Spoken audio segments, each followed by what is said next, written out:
Hey everyone, today I want to share something very important. How to recover your files if a virus or malware hides them on your USB, SSD or external drive. This actually happened to me recently. I was about to copy and move some files to a friend's laptop, so I inserted my drive and then suddenly all my files vanished. The only thing showing were strange system files, pagefile.sys and downstack.log. And guys, these are normal Windows system files. At first, I thought I had lost everything, but luckily, I found a simple method that made all my files appear normally again. As you can see, the drive still shows that there's space being used, which means that the files are there, but when you open it, nothing appears. This is because the virus has hidden all the files and set them as system files. So right now, the first thing you can try is showing hidden files manually. And here's how to do it. Open up your file explorer and then click on View. Go to Options and click on Change Folder and Search Options.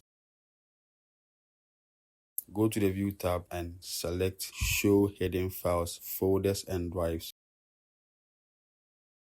Scroll down and uncheck Hide Protected Operating System Files.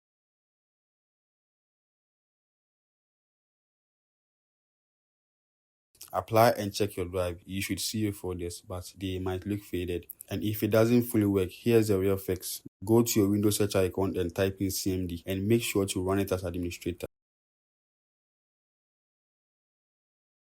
Type this command: attrib space -r space -h space -s and then enter your drive letter with colon. In this case, my drive letter is E, so I'll enter E colon / asterisk dot asterisk space /x space /d, then hit enter.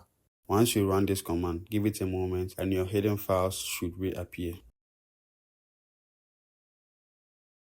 And guys, as you can see, my files are back to normal. The virus didn't delete them, it just hid them. And with one simple command, I was able to bring them back. And please, keep these few important things in mind. Don't delete the pagefile.sys or the dumpstack.log. These are normal Windows system files. The malware just made your real folders invisible. And now guys, it is important to actually clean the malware so it doesn't hide your files again. You can use your Windows Defender to scan all files and remove detected threats, or you can use Malwarebytes to remove the threats. So if you ever face this situation where your USB or SSD looks empty after inserting it into an infected laptop, don't panic. Just follow these steps, recover your files and then clean the malware. If this video helped you, don't forget to like, share and subscribe for more simple tech solutions. Thanks for watching.